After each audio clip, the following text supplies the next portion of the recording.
como a gente está muito distante do que está acontecendo lá, é difícil filtrar o que é desinformação, o que é mentira, o que é exagero, o que é retórica, dentro de um conflito que pela primeira vez, pelo menos que a gente tem vivido de maneira muito próxima, que pela primeira vez está sendo retratado todo ele nas redes sociais, né?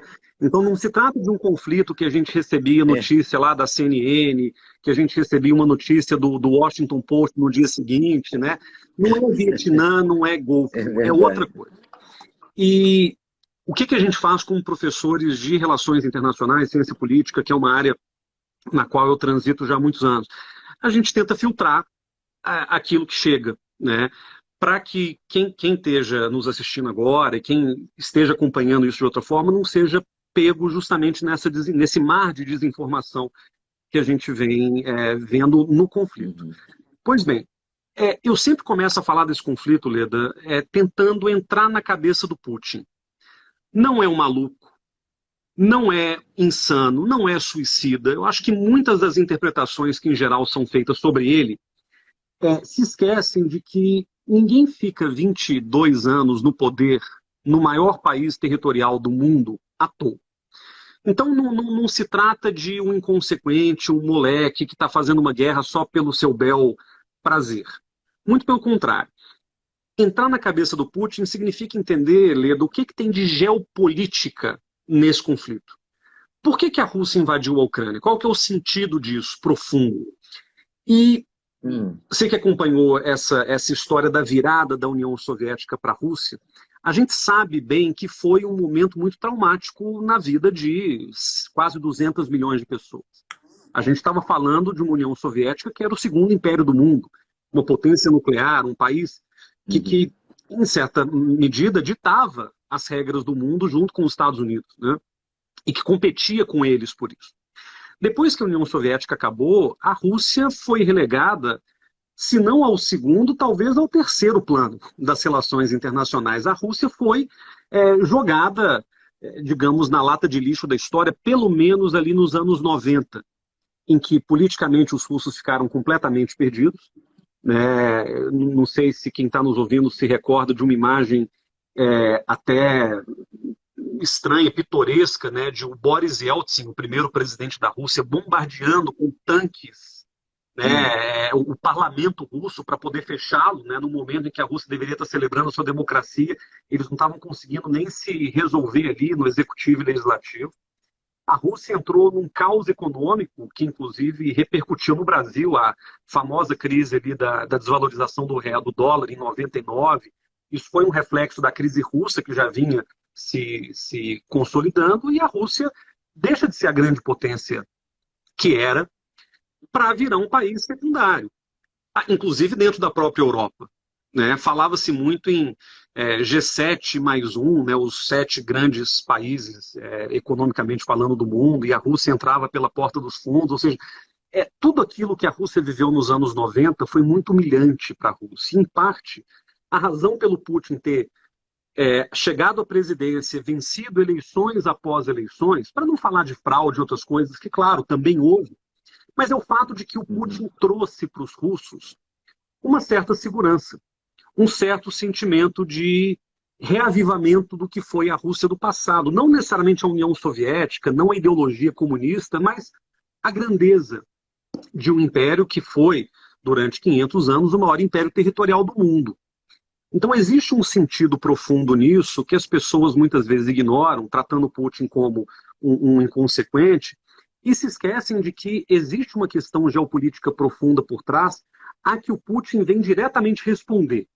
E que questão é essa geopolítica? O fato de que a Rússia, depois que perdeu o seu status internacional, ter se tornado um país vulnerável. E há um sentimento comum na Rússia, que até hoje é muito falado, que é o sentimento de uma mistura de ressentimento com humilhação, de se pensar o seguinte: ao mesmo tempo em que a União Soviética colapsou e a gente deixou de ter o prestígio que tínhamos, além disso, a gente viu o Ocidente, principalmente os Estados Unidos, expandindo-se consistentemente para cima daquilo que era Avançarem. nosso. Né? A esfera de influência russa, ali, Polônia, República Tcheca e Eslováquia, Hungria, Aquilo era considerado uma área de influência, né, como a gente chamava na Guerra Fria, e logo na sequência a OTAN, a organização, a Aliança Atlântica liderada pelos Estados Unidos, se expande para países que eram da antiga União Soviética, Letônia, Estônia e Lituânia.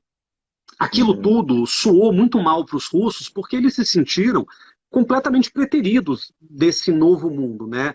Para usar uma expressão do George Bush pai, da nova ordem mundial, que estava se abrindo ali na década de 90. Então existe muito ressentimento, existe muita mágoa, existe muita sensação de vulnerabilidade. Então, quando o Putin percebe, e claro, ele é apoiado por parte importante da população russa em certas coisas que ele faz. Eu não sei a guerra é diferente, mas é parte da demanda do Putin, que era impedir o avanço do Ocidente para restaurar pelo menos um pedaço daquela que era a influência histórica da Rússia. E sobre uma região que é particularmente sensível para a Rússia, que é a Ucrânia. Ucrânia e Rússia foram parte da mesma coisa por tanto tempo. A Ucrânia é a porta de entrada de qualquer invasor. Napoleão, Kaiser Guilherme II, Hitler, todo mundo invadiu a Rússia pela Ucrânia. Então existe uma sensação de que se a gente perde a Ucrânia, a gente perdeu tudo. E é claro, isso não serve, Leda, para justificar o que o Putin está fazendo. O que ele está fazendo é hediondo, é um crime contra a humanidade, viola o direito internacional em todos os sentidos, porque nada do que ele fez é respaldado pelo direito internacional.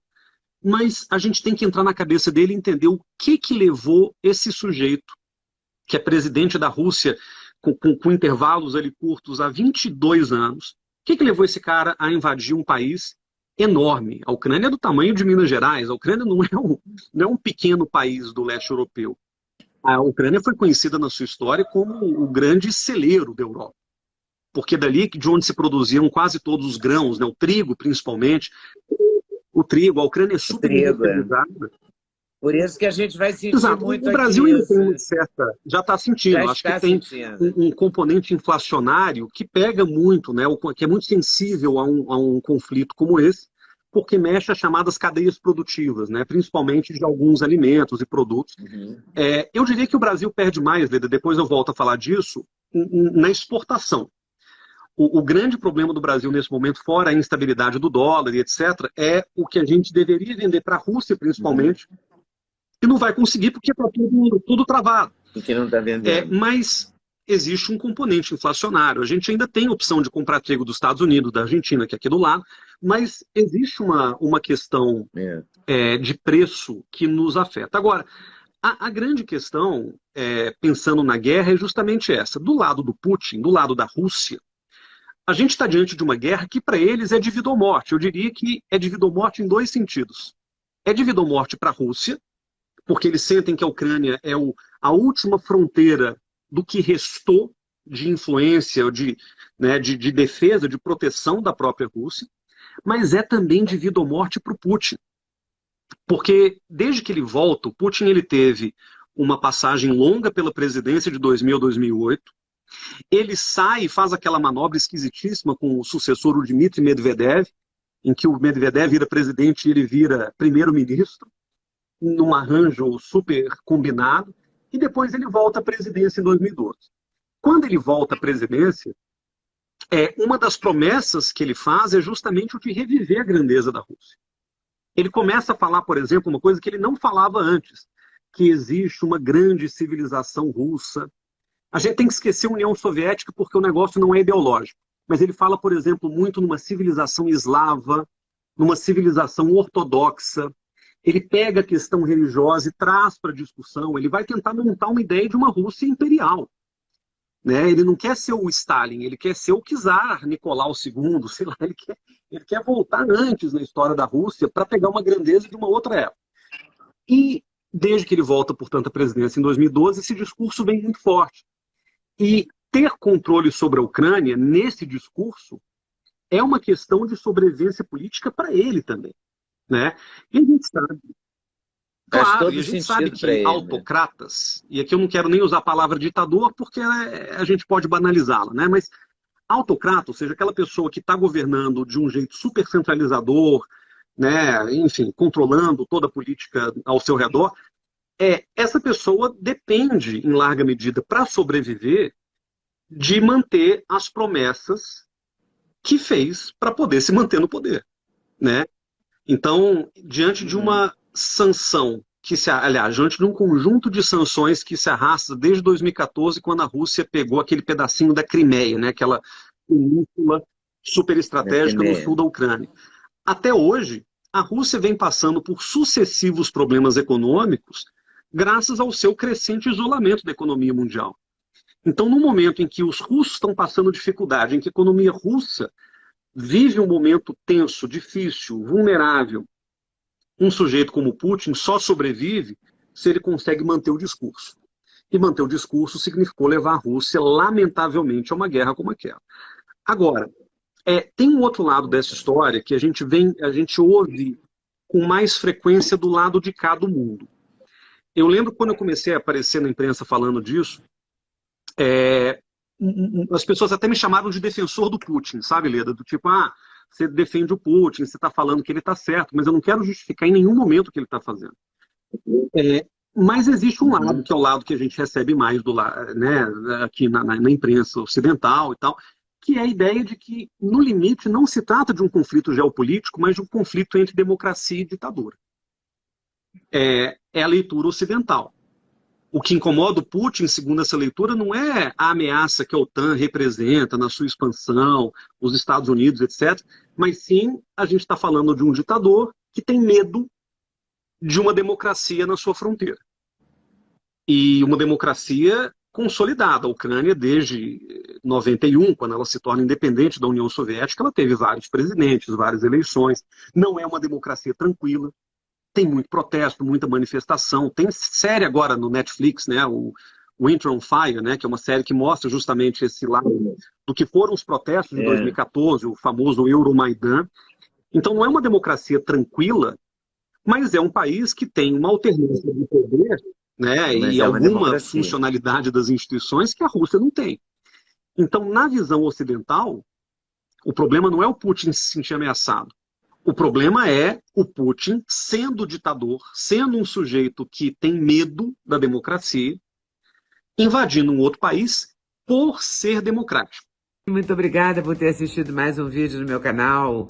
Volte sempre. Aqui você sempre vai encontrar a pluralidade de ideias, ideologias diferentes, ideias diferentes, mas sempre alto nível de informação e de prestação de serviço.